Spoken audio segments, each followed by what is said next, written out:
네, 여러분, 또 터졌습니다. 샤넬이 또 가격을 올렸어요. 그것도 아무 예고 없이 기습적으로요. 정말요? 얼마나 올랐는데요? 2025년 6월 기준으로 주요 제품들이 평균 6% 인상됐습니다. 클래식 미디엄 가방 같은 경우 1,680만원에서 1,780만원으로 올랐죠. 100만원이나 훅 올라버린 거예요. 와, 근데 샤넬이 요즘 힘들다고 하지 않았나요? 매출도 줄었다고 뉴스에서 봤는데. 맞아요. 그게 더 기가 막힌 거죠. 보통 회사가 힘들면 가격을 내리거나 할인을 하거나 하잖아요. 그런데 샤넬은 정반대로 가고 있어요.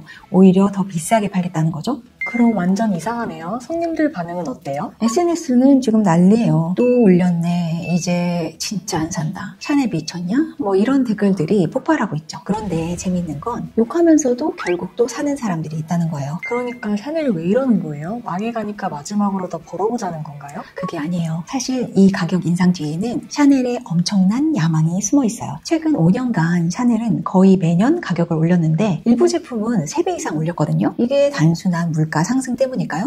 3배요? 그럼 진짜 이상하네요. 뭔가 다른 계획이 있는 건가요? 맞습니다. 샤넬은 지금 에르메스가 되고 싶은 것 같아요. 그냥 명품이 아니라 진짜 최고급 명품으로 올라서려는 거죠. 그런데 이 과정에서 기존 고객들은 떠나가고 매출은 줄어들고 과연 이 전략이 성공할까요? 샤넬의 이 위험한 도박, 그 뒤에 숨겨진 치밀한 전략을 파헤쳐보겠습니다.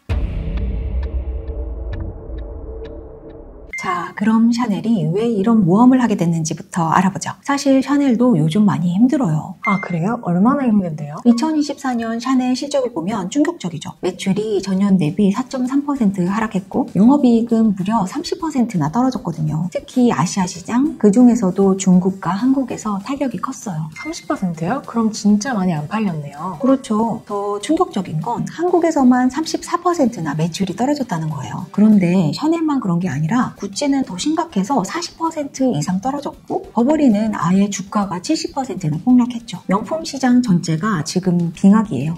그럼 진짜 명품 시장이 다 무너지고 있는 거네요? 그런데 더 심각한 건 이게 일시적인 현상이 아니라는 거예요. 구조적인 변화가 일어나고 있거든요. 가장 대표적인 게 바로 샤테크의 몰락입니다. 샤테크요? 샤넬로 재테크하는 거 말씀하시는 거죠? 바로 그거예요. 기억나세요? 몇 년 전만 해도 샤넬백 사두면 돈 번다는 말이 진짜였어요. 코로나 시기에는 클래식 미디엄 가방이 정가 800만 원인데 중고로 1200만 원에 팔렸거든요. 와, 정말요? 그럼 완전 대박이었네요. 그때가 샤테크의 전성기였죠. 사람들이 투자 목적으로 샤넬백을 사기 시작했어요. 오픈런으로 해서 사자마자 바로 되팔면 몇백만 원이 이익이었잖아요. 심지어 샤넬 어플까지 생겼을 정도예요. 그런데 지금은 어떤데요? 완전 반대예요. 지금 중고나라나 번개장터를 보면 참담합니다. 급처, 손절 이런 제목들이 넘쳐나고 있거든요. 작년에 1,500만 원 주고 산 가방을 1,000만 원에도 못 팔고 있어요. 500만 원 손해라는 얘기네요? 그럼 완전 쪽박이잖아요. 완전 정답이죠. 샤테크가 샤 손실로 바뀌고 있어요. 실제로 최근 조사를 보면 샤넬 클래식백의 중고 시세가 정가의 70에서 75% 수준까지 떨어졌어요. 예전엔 120에서 130%였는데 말이죠. 그럼 왜 이렇게 된 거예요?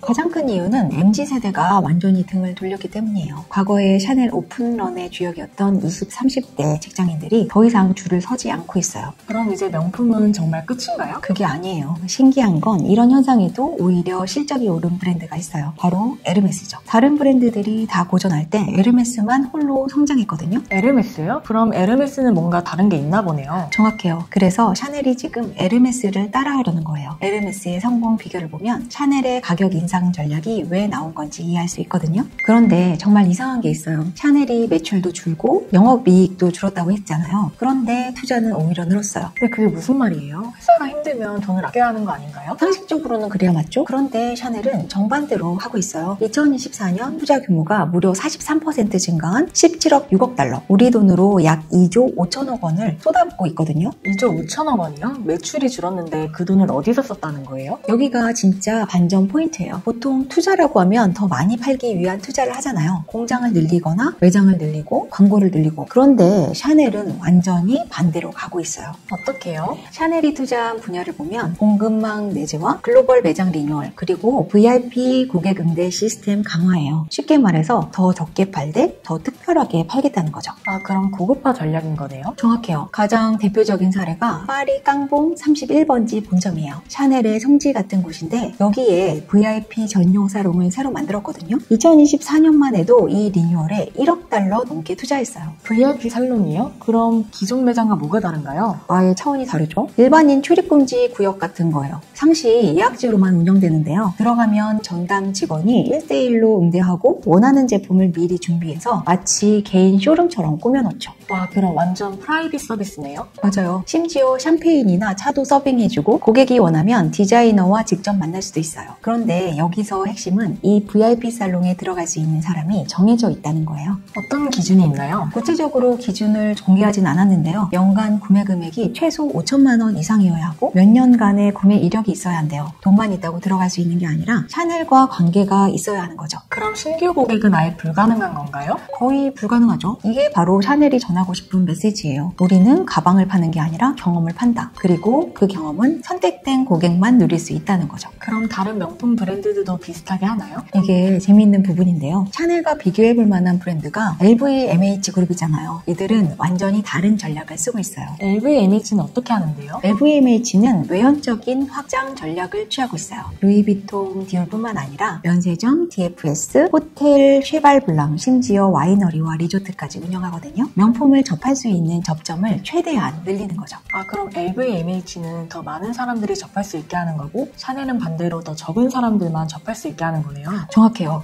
LVMH의 베르나르 아르노 회장은 명품을 민주화하겠다고 했어요. 더 많은 사람들이 명품을 경험할 수 있게 하겠다는 거죠. 반면 샤넬은 명품의 희소성을 지키겠다는 정반대 전략이에요. 그럼 누가 만든 걸까요? 둘 다 나름의 논리가 있어요. 하지만 샤넬이 벤치마킹하고 있는 브랜드가 따로 있어요. 바로 에르메스죠. 에르메스는 어떻게 하는데요? 에르메스는 이미 샤넬이 지금 하려는 걸 완벽하게 하고 있어요. 버킨백을 사려면 구매 이력이 필수고 아무리 돈이 많아도 원하는 것을 바로 살 수는 없어요. 심지어 공급량도 의도적으로 제한하고 있죠. 그럼 샤넬도 에르메스처럼 되려고 하는 건가요? 바로 그거예요. 샤넬이 지금 하고 있는 투자를 보면 에르메스 전략과 거의 비슷해요. 생산 공정을 더 통제하고 매장 경험을 더 특별하게 만들고 VIP 고객 관리를 강화하고 구체적으로 어떤 투자를 하고 있어요? 첫째, 공급망 내재화에 5억 달러를 투자했어요. 이전에는 외주업체에 맡겼던 생산 과정을 직접 관리하겠다는 거죠. 둘째, 인도와 멕시코 같은 신흥 부자 시장에 프리미엄 매장을 새로 열었고요. 신흥 시장이요? 그럼 고급화와 모순되는 거 아닌가요? 그게 아니라요. 이 매장들도 모두 VIP 전용이에요. 일반 매장이 아니라 초고액 자산가들을 위한 프라이빗 부티크 형태로 운영되거든요. 예를 들어 뭄바이의 새로 연 매장은 입장 자체가 초대제예요. 아, 그럼 정말 에르메스랑 똑같네요. 그런데 과연 될까요? 샤넬이 에르메스처럼 될 수 있을까요? 글쎄요, 어려울 것 같은데요? 그게 핵심 질문이에요. 에르메스는 처음부터 그런 브랜드였어요. 1837년 마국간에서 시작해서 200년 넘게 수공의 전통을 이어온 브랜드거든요. 반면 샤넬은 지난 몇십 년간 대중적인 럭셔리를 추구해왔어요. 아, 그럼 브랜드 정체성이 다르다는 얘기네요? 정확해요. 더 중요한 건 고객들의 인식이에요. 사람들은 에르메스 버킨백을 평생 한번 살까 말까 하는 특별한 것으로 봐요. 하지만 샤넬은 좀 비싸긴 하지만 노력하면 살 수 있는 것으로 인식되어 왔거든요. 바로 그 지점이 샤넬의 가장 큰 도전이에요. 실제로 지금 일어나고 있는 일이거든요. 기존 중산층 고객들은 샤넬이 왜 이렇게 까칠해졌어? 라는 불만을 가지고 있고 새로운 초고액 고객들은 샤넬이 에르메스만큼 특별해? 라고 의심하고 있어요. 그런데 사실 샤넬이 하고 있는 게 단순한 가격 인상이 아니에요. 더 본질적인 변화가 일어나고 있거든요.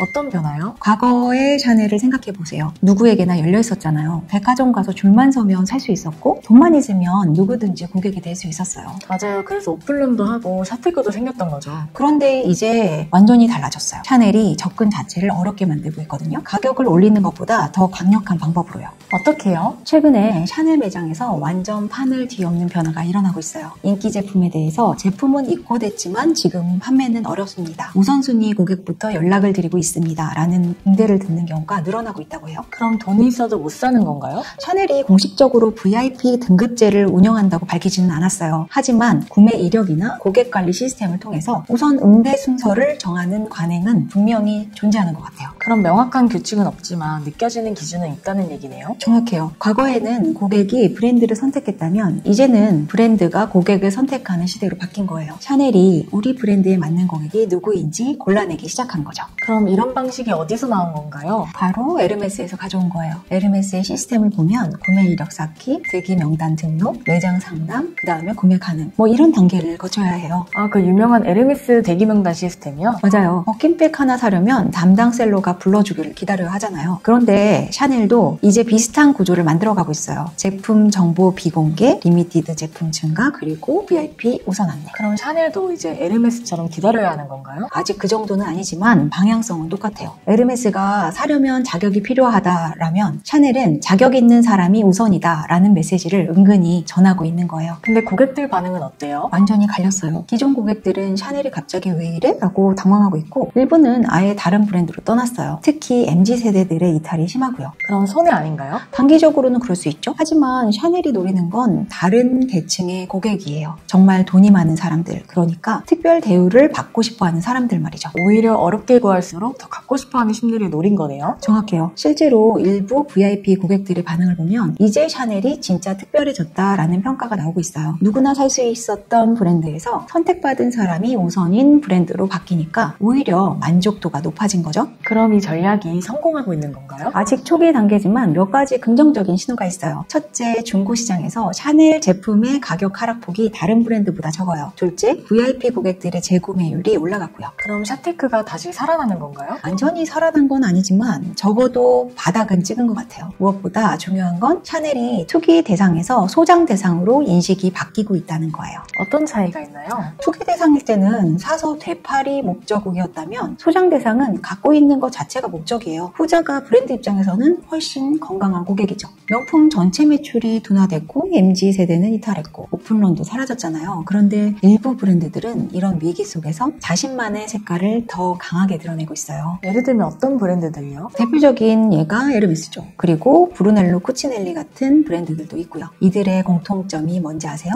뭐예요? 사고 싶어도 쉽게 살 수 없다는 거예요. 에르메스를 보면 수량 통제는 기본이고요. 구매 이력이 있어야 하고 로고도 최소화하고 장인 수작업을 강조하죠. 그러고 보니 에르메스 제품에는 로고가 거의 안 보이네요. 맞아요. 그리고 브루넬로 쿠치넬리는 더 극단적이에요. 기본 디자인인데 스웨터 한 장에 800만 원이 넘는 것도 있거든요. 800만 원이요? 스웨터가요? 그럼 누가 사요? 그게 핵심이에요. 이 브랜드를 부자들의 유니클로라고 불러요. 겉보기에는 평범한 회색 스웨터인데 소재는 최고급 캐시미어고 만드는 방식도 전통 수공예 방식이거든요. 아, 조용한 럭셔리네요. 정확해요. 마크 저커버그가 입은 회색 티셔츠도 브루넬로 쿠치넬리 제품이에요. 한 벌에 $400가 넘어요. 그런데 로고는 전혀 안 보이죠. 그럼 이런 브랜드들은 어떻게 장사를 해요? 이들은 애초에 많이 팔 생각이 없어요. 대신 적게 팔아도 누구나 쉽게 살 수 없는 구조로 고급스러움을 유지하는 거죠. 구체적으로 어떤 구조요? 에르메스는 전 세계 매장이 300개 정도밖에 없어요. 샤넬이나 루이비통에 비하면 절반도 안 되죠. 브루넬로 쿠치넬리는 더 적어서 100개도 안 돼요. 그럼 접근성이 떨어지겠네요? 바로 그거예요. 접근성을 의도적으로 떨어뜨리는 거예요. 그래서 브랜드의 희소성과 특별함을 유지하는 거죠.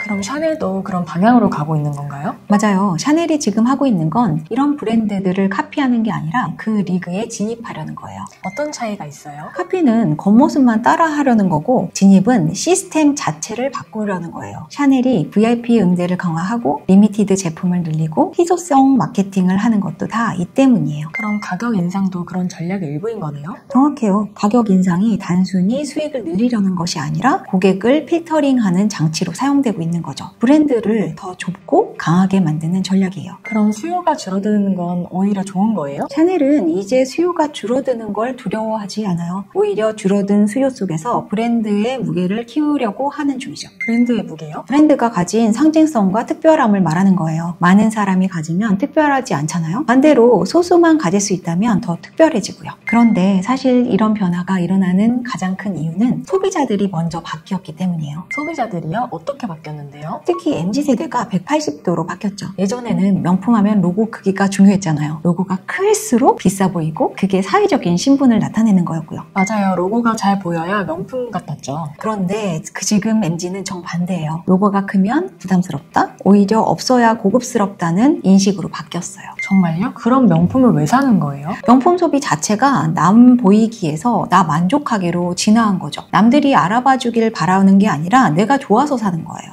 그럼 과시욕이 줄어든 건가요? 과시의 방식이 바뀐 거라고 생각해요. 예전에는 이거 얼마짜리인지 알지? 였다면 지금은 이 브랜드 아는 사람만 알지로 바뀐 거죠. 아, 더 은밀한 과시가 된 거네요. 정확해요. 그래서 샤넬 클래식백이 타격을 많이 받은 거예요. 너무 유명해져서 오히려 로고 피로감이 상징이 되어버렸거든요. 로고 피로감이요? 2020년대 초반에는 샤테크 열풍으로 모든 사람이 샤넬백을 들고 다녔잖아요. 그런데 지금은 흔하다, 가품과 구별이 어렵다, 너무 뻔하다는 인식이 퍼진 거죠. 그럼 요즘 MZ세대는 어떤 브랜드를 좋아해요? 완전히 다른 브랜드들이 인기인데요. 더로우라는 브랜드 아시잖아요. 마고백이나 하프문백이 대표적인 건데 로고가 아예 없어요. 로고가 없으면 어떻게 명품인지 알아요? 그게 핵심이죠. 절제된 미학과 완벽한 실루엣으로 승부하는 거예요. 일종의 명품 암호가 된 거예요. 같은 취향끼리만 알아보는 시크릿 코드죠. 다른 브랜드는 어때요? 로로피아나의 엑스트라 포켓백도 인기죠. 이 브랜드는 원단과 실루엣에만 집중해요. 최소한의 디자인인데 가격은 샤넬보다 비싸요. 더 비싸요? 그런데도 사는 거예요?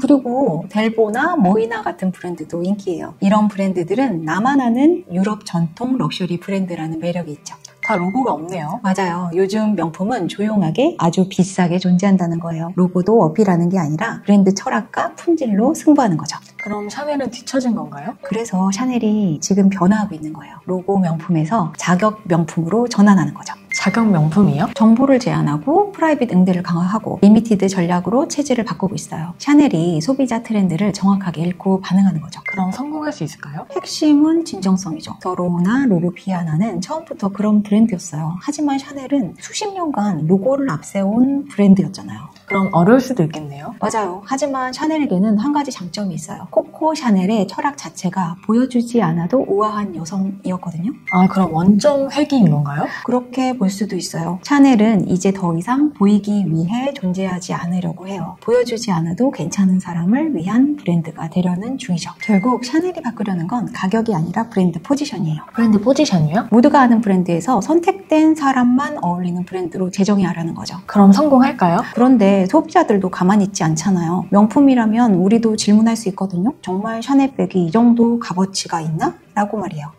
그리고 브랜드가 대답하지 못하면? 그냥 안 사면 되죠. 실제로 지금 그런 일이 일어나고 있잖아요. 맞아요. 요즘 젊은 층들이 정말 냉정하더라고요. 이제 명품은 비싼 게 아니라 비싸도 납득이 되는 것만 살아남아요. 그 기준에서 샤넬은 지금 선택하는 쪽에서 선택받는 쪽으로 돌아가려는 중이죠. 선택받는 쪽이요? 과거에는 샤넬이 우리 제품 어때요? 라고 어필했다면 이제는 우리 브랜드에 어울리세요? 라고 묻는 거예요. 그럼 앞으로 명품 시장은 어떻게 될까요? 진짜 명품만 살아남을 거예요. 그리고 진짜의 기준을 결정하는 건 결국 소비자들이고요. 샤넬이 에르메스가 될 수 있을지 아니면 그냥 비싼 브랜드로 남을지 앞으로 몇 년이 결정적일 것 같아요. 정말 흥미진진한 변화네요. 맞아요. 오늘 영상이 재미있으셨다면 구독과 좋아요 부탁드리고요. 다음에 우리는 더 흥미로운 트렌드 인사이트 정보로 찾아올게요. 안녕.